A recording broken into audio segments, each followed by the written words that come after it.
Hi everyone, welcome to Student Corner. இன்னைக்கு நம்ம என்ன டாபிக் டிஸ்கஸ் பண்ண போறோம்னு பாத்தீங்கன்னா ஸ்டாட்டிஸ்டிக்ஸ்ல இருந்து ஹைபோதசிஸ் டெஸ்டிங்ல இருந்து ப்ராப்ளம்ஸ்லாம் டிஸ்கஸ் பண்ண போறோம்.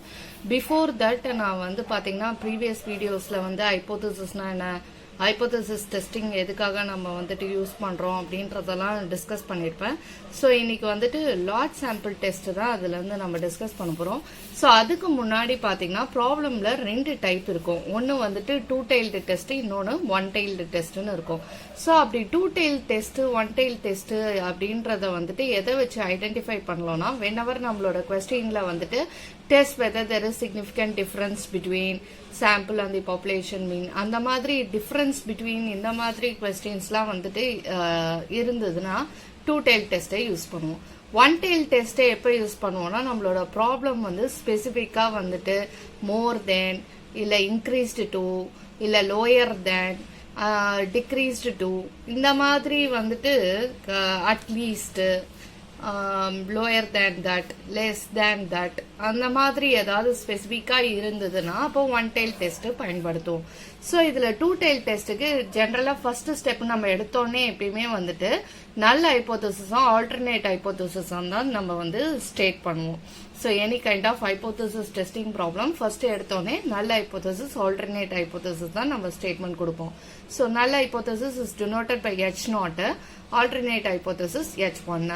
ஸோ இங்க பாத்தீங்கன்னா mu is equal to mu நாட்னு நல்ல ஹைபோதசிஸ்லயும், ஆல்டர்னேட் ஹைபோதசிஸ்ல mu is not equal to mu நாட்னு கொடுத்துருக்கோம்.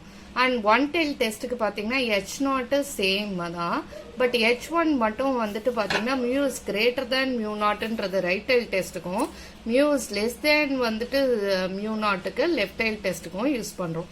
ஸோ ரைட் டெய்ல் டெஸ்ட் எப்போ யூஸ் பண்ணுவோம் அப்படின்னா வந்துட்டு whenever more than, increased, இந்த மாதிரியான அட்லீஸ்ட் இந்த மாதிரியான இதெல்லாம் இருந்ததுன்னா கிரேட்டர் தேன் யூஸ் பண்ணுவோம். And then at most, lower than, less than, decreased இந்த மாதிரி இருந்தா லெஃப்ட் டெய்ல் டெஸ்ட் யூஸ் பண்ணுவோம். ஸோ அந்த மாதிரி ஏதாவது இருந்தாலே அது ஒன் டெய்ல் டெஸ்ட் கிட்ட தான் வரும், எதர் ரைட் டெய்ல்டு இல்லைன்னா வந்து லெஃப்ட் டெய்ல்டு டெஸ்டாக தான் இருக்கும். ஸோ பேசிக்கலி நம்ம கொஸ்டின் கொடுத்தோடனே வந்துட்டு இந்த ரெண்டு விஷயத்தையும் நம்ம வந்து பார்த்துக்கணும். அண்ட் நெக்ஸ்ட் திங் பார்த்தீங்கன்னா உங்களுக்கு ஆல்ரெடி வந்துட்டு தெரிஞ்சிருக்கும், ஒரு நார்மல் டிஸ்ட்ரிபியூஷன் கர்வ்னா வந்துட்டு எப்படி இருக்கும்ன்றது தெரிஞ்சிருக்கும் நிறைய பேருக்கு. ஸோ பார்த்தீங்கன்னா வந்துட்டு ஆக்சுவலி வந்துட்டு அது ஒரு பெல் ஷேப்டு கர்வ் மாதிரி இந்த மாதிரி தான் வந்துட்டு ஒரு நார்மல் டிஸ்ட்ரிபியூஷன் கர்வ் இருக்கும். ஸோ அதோட டோட்டல் ஏரியா பார்த்தீங்கன்னா 1ன்னு சொல்லுவோம். So total area under that curve வந்து 1. ஸோ இந்த சைடு வந்துட்டு 0.5 அண்ட் இந்த சைடு அகெயின் வந்துட்டு 0.5 நம்ம எடுத்துக்கிறோம் 50-50%. ஸோ பார்த்தீங்கன்னா வந்துட்டு டூ டெய்ல்டு டெஸ்ட்னா அது எப்படி இருக்கும்னா, இங்கேயும் சேர்ந்து வந்துட்டு ரிஜெக்ஷன் ரீஜனாக அந்த 5% லெவல் ஆஃப் சிக்னிஃபிகன்ஸ் இந்த மாதிரிலாம் நம்மளுக்கு கொஸ்டின்ல கொடுப்பாங்க. 1% லெவல் ஆஃப் சிக்னிஃபிகன்ஸ் அந்த ரிஜெக்ஷன் ரீஜன் இதுதான் வரும், இதுல தான் ஃபாலோ ஆகும். ஓகேங்களா? ஸோ ஆக்சுவலி வந்துட்டு அதை வந்து ஷேட் பண்ணி நம்ம வந்துட்டு காட்டுவோம். ஓகேங்களா? ஸோ ஷேட் பண்ணிட்டு இது வந்து ரிஜெக்ஷன் ரீஜன் ஆகும், இது வந்துட்டு அகைன் ரிஜெக்ஷன் ரீஜன் ஆகும் நம்மளுக்கு இருக்கும். ஓகேங்களா? ஸோ அப்போ அக்செப்டன்ஸ் ரீஜன் பார்த்தீங்கன்னா இதுதான் நம்மளுக்கு அக்செப்டன்ஸ் ரீஜன். ஓகேங்களா? ஸோ இது வந்து டூ டெய்ல்டு டெஸ்ட்னு நம்ம சொல்லுவோம். ஸோ இதுக்குள்ள வந்துட்டு வர்றது வந்து ரிஜெக்ஷன் ரீஜியன் அண்ட் இது வந்து அக்செப்டன்ஸ் ரீஜியனா இருக்கும். ஸோ 5% லெவல் ஆஃப் சிக்னிஃபிகன்ஸ் அப்படின்னும் போது இது வந்துட்டு 0.05, இது வந்துட்டு 0.05. ஸோ பேலன்ஸ் இருக்கக்கூடிய 0.025 இருக்கும். ஆக்சுவலி பார்த்தீங்கன்னா வந்துட்டு ரெண்டு டெய்ல்டு டெஸ்ட்னா 0.025, 0.025, ஸோ 0.05 ஆயிடும் நம்மளுக்கு. ஸோ பேலன்ஸ் இருக்கக்கூடிய அந்த 95%, 5% மட்டும் தான் ரிஜெக்ஷன்ல ஃபாலோ ஆகும், பேலன்ஸ் 95% வந்து அக்செப்டன்ஸ் ரீஜன்ல ஃபாலோ ஆகும். இது வந்து டூ டெய்ல்டு டெஸ்ட்டுக்கு. இதே ஒன் டெய்ல்டு டெஸ்டாக இருந்ததுன்னா நம்மளோட நார்மல் டிஸ்ட்ரிபியூஷன் கர்வ் எப்படி இருக்கும்னு பாத்தீங்கன்னா, எய்தர் வந்துட்டு அது ரைட் டெய்ல்டு டெஸ்டா இருக்கும் இல்லைன்னா லெஃப்ட் டெய்ல்டு டெஸ்டா இருக்கும். இப்ப பாத்தீங்கன்னா வந்துட்டு ரைட் டெய்ல வந்துட்டு நல்லா லாங் டெய்லா இருந்தது அப்படின்னா அது வந்து ரைட் டெய்ல்டு டெஸ்ட்னு சொல்லுவோம். அப்போ ரிஜெக்ஷன் ரீஜன் வந்து உங்களுக்கு இங்க ஃபாலோ ஆகும். ஓகேங்களா? ஸோ அப்போ வந்துட்டு இப்போ 5% லெவல் ஆஃப் சிக்னிஃபிகன்ஸ்னா 0.05 இருக்கும்.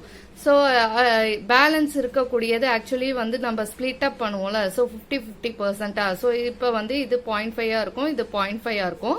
அந்த 0.5ல அகெயின் பார்த்தீங்கன்னா இந்த 0.05 வந்து ரிஜெக்ஷன் ரீஜன் கீழே வரும்.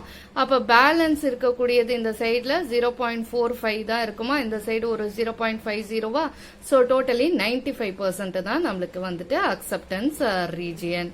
ஸோ பேலன்ஸ் இருக்கக்கூடியது ரிஜெக்ஷன் ரீஜன் நம்ம சொல்லுவோம். ஓகேங்களா. ஸோ இது வந்து ரைட் டெய்ல்டு, ஒன் டெய்ல்டு டெஸ்ட்ல ரைட் டெய்ல்டு டெஸ்டா இருக்கும். இதே வந்துட்டு லெஃப்ட் டெய்ல்டுனா வந்து லெஃப்ட்ல வந்து உங்களுக்கு லாங்கா இருக்கும், ரைட்ல வந்துட்டு உங்களுக்கு ஷார்ட்டரா இருக்கும். ஓகேங்களா. ஸோ இந்த மாதிரி இருக்கும். ஸோ அப்போ வந்து உங்களுக்கு ரிஜெக்ஷன் ரீஜன் இந்த இடத்துல வரும் அண்ட் அக்செப்டன்ஸ் ரீஜன் இதுதான் உங்களுக்கு. ஓகேங்களா. ஸோ 0.05ன்னு இருக்கும் இது ரிஜெக்ஷனு. பேலன்ஸ் இருக்கிறது 95%. ஓகேங்களா. ஸோ இந்த பக்கம் ஒரு 0.45 இருக்கும், இந்த பக்கம் 0.50 இருக்கும். இது வந்து அக்செப்டன்ஸ் ரீஜனா இருக்கும். ஓகேங்களா. ஸோ டூ டெய்ல் டெஸ்ட்ல ரெண்டு சைடுமே உங்களுக்கு இருக்கும். 0.025 0.025 இருக்கும். 95 அதே 5% லெவல் ஆஃப் சிக்னிஃபிகன்ஸ்க்கு. ஸோ இதுதான் actually normal distribution curve, bell shaped curve. And total area பார்த்தீங்கன்னா 1. ஸோ அதனால இந்த சைட் 50, இந்த சைட் 50, 0.5 0.5ன்னு எடுத்துக்கிறோம். அண்ட் வந்துட்டு பேஸ்ட் அப்பான் கொஸ்டின் தான் வந்துட்டு உங்களுக்கு ரிஜெக்ஷன் ரீஜன் எப்படி இருக்கு அப்படின்றது வந்து கொஸ்டினை பொறுத்து தான் இருக்கு. ஸோ இதுதான் வந்து டூ டெய்ல்டு ஒன் டெய்ல் டெஸ்ட்ல நம்ம தெரிஞ்சுக்க வேண்டியது. ஸோ கொஸ்டினை பார்த்தோன்னே வந்துட்டு when the question is very silent about it and when there is only you are going to test whether there is any significant difference na அப்போ டூ டெய்ல் டெஸ்ட் கீழே வரும். whereas அந்த கொஸ்டின்ல மோர் தேன், less than இந்த மாதிரிலாம் வந்ததுன்னா டிக்ரீஸ்டுனா left tailed, greater than, increased to இந்த மாதிரிலாம் வந்ததுன்னா ரைட் டெய்ல்டு டெஸ்டா இருக்கும். அடுத்தது நெக்ஸ்ட் நம்மளுக்கு டேபிள் வேல்யூ தெரியணும். ஸோ ஜென்ரலி நம்ம கொஸ்டின்ல வந்துட்டு 5% level of significance, 1% level of significance கொடுத்துட்டாங்க அப்படின்னா அப்ப டேபிள் வேல்யூ நம்ம ஈஸியா எடுத்து போட்டுக்கலாம். ஓகேங்களா. பட் கொஸ்டின் வந்து இஃப் இட் இஸ் சைலண்ட்னா better going for 5% level of சிக்னிஃபிகன்ஸ்க்கே போங்க. ஸோ அப்படி பார்க்கும்போது நம்ம டேபிள் வேல்யூ என்னவா இருக்கும்னா டூ டெய்ல்டு டெஸ்ட்டுக்கு 5% லெவல் ஆஃப் சிக்னிஃபிகன்ஸ்க்கு 1.96, அதே ஒன் டெய்ல்டு டெஸ்ட்டுக்கு 5% லெவல் ஆஃப் சிக்னிஃபிகன்ஸ்க்கு 1.645. இதை நம்ம மெமரைஸ் பண்ணிக்கலாம். 1%க்கு டூ டெய்ல் டெஸ்ட்க்கு 2.58 table value. One tailed test either it may be right tailed or left tail test. So அதுக்கு 2.33. இன்னும் இந்த சைடு வந்துட்டு நம்மளுக்கு எப்பயுமே பாத்தீங்கன்னா வந்துட்டு இந்த சைடு வந்து பாசிட்டிவ்ஸ், இந்த சைடு நெகட்டிவ்ஸ்ல வரும், அவ்வளவுதான் வித்தியாசம். ஓகேங்களா. ஸோ பெல் ஷேப்டு கர்வ்ல இந்த பக்கம் மைனஸ் இன்ஃபினிட்டி, இந்த பக்கம் பாசிட்டிவ், அதுதான் நம்மளுக்கு வந்துட்டு டிஃபரன்ஸ். ஸோ இதுதான் வந்து டேபிள் வேல்யூ. அடுத்தது நம்மளுக்கு யூஸ்வலா என்ன டைப் ஆஃப் கொஸ்டின் நம்மளுக்கு ஹைபோதசிஸ் டெஸ்டிங் பண்ண சொன்னாலும் இந்த ப்ரொசீஜர் தான் நம்ம அடாப்ட் பண்ணுவோம். அண்ட் குறிப்பாக லார்ஜ் சாம்பிள் டெஸ்ட்டுக்கு நம்ம இப்போ வந்து டிஸ்கஸ் பண்றோம். ஸோ ஃபர்ஸ்ட் எடுத்தோடனே நல்ல ஹைபோதசிஸ், ஆல்டர்னேட் ஹைபோதசிஸ் ஸ்டேட் பண்ணிக்கணும். நீங்க H0 H1 ஸ்டேட் பண்ணிக்கணும். அடுத்தது நெக்ஸ்ட் என்ன பண்றீங்கன்னா கால்குலேட் பண்ணணும். ஓகேங்களா. ஸோ டெஸ்ட் ஸ்டாட்டிஸ்டிக்னு போடுவோம். Z is equal to bar x minus mu divided by standard error of mean சொல்லுவோம். ஓகேங்களா. ஸோ இந்த ஸ்டாண்டர்ட் எரர் வந்து மற்ற சம்ம ஒரு சம்ம பொறுத்து இந்த ஃபார்முலாஸ் வந்து இது மட்டும் மாறும். ஓகேங்களா. ஸோ ஸ்டாண்டர்ட் எரர் அப்படின்னா என்னன்னு போகும்போது sampling distribution of that mean, அதை தான் வந்துட்டு ஸ்டாண்டர்ட் எரர்னு நம்ம சொல்றோம். ஸோ இதுல ஆக்சுவலி பாத்தீங்கன்னா வந்துட்டு லார்ஜ் சாம்பிள் டெஸ்ட் நம்ம எப்ப பயன்படுத்துவோம்னா whenever வந்து n is that is sample size is greater than or equal to 30 ஆக இருந்தால். ஓகேங்களா. So n small size n use பண்ணுவோம். சாம்பிள் சைஸ் வந்து greater than or equal to 30 ஆக இருந்தால் லார்ஜ் சாம்பிள் டெஸ்ட்டை பயன்படுத்துவோம். ஸோ இந்த பார் எக்ஸ், இந்த மியூ இதெல்லாம் எதை ரெப்ரசன்ட் பண்ணுது அப்படின்றத வாங்க இப்ப பார்க்கலாம். ஸோ இதுல பாத்தீங்கன்னா வந்துட்டு பார் எக்ஸ்ன்றது சாம்பிள் மீனை ரெப்ரசன்ட் பண்ணுது, மியூன்றது பாப்புலேஷன் மீனை ரெப்ரசன்ட் பண்ணுது. அண்ட் இந்த சிக்மா இருக்கு பாத்தீங்களா, இது வந்து ஸ்டாண்டர்ட் டிவியேஷன் ஆஃப் பாப்புலேஷனை ரெப்ரசன்ட் பண்ணுது. அண்ட் ஸ்மால் சைஸ் எஸ் பாத்தீங்கன்னா வந்து ஸ்டாண்டர்ட் டிவியேஷன் ஆஃப் மீன் வந்து ரெப்ரசன்ட் பண்ணுது. ஸோ கொஸ்டினுக்கு தகுந்த மாதிரி நம்ம வந்துட்டு இந்த சிம்பிளோ இல்ல இந்த சிம்பிளோ யூஸ் பண்ணிப்போம். ஓகேங்களா. அடுத்தது வந்துட்டு என்னன்றது சாம்பிள் சைஸை ரெப்ரசன்ட் பண்ணுது. ஓகேங்களா. ஸோ இப்ப பாத்தீங்கன்னா நான் ஸ்டாண்டர்ட் எரர்னு இங்கே காமனாக கொடுத்துட்டேன். இந்த ஸ்டாண்டர்ட் எரருக்கான ஃபார்முலா என்ன அப்படின்னு பார்க்கும்போது இந்த ஸ்டாண்டர்ட் எரர் அந்த இதுக்கு ஃபார்முலா பார்த்தீங்கன்னா சிக்மா டிவைடட் பை √n இல்லைனா வந்துட்டு எஸ் பை √n. சிக்மா எப்போ யூஸ் பண்ணுவோம்னா பாப்புலேஷனோட ஸ்டாண்டர்ட் டிவியேஷன் கொடுத்தா சிக்மா யூஸ் பண்ணுவோம். சாம்பிளோட ஸ்டாண்டர்ட் டிவியேஷன் கொஸ்டின்ல இருந்ததுன்னா எஸ் யூஸ் பண்ணும். √n அப்படின்றது nன்றது சாம்பிள் சைஸை குறிக்குது.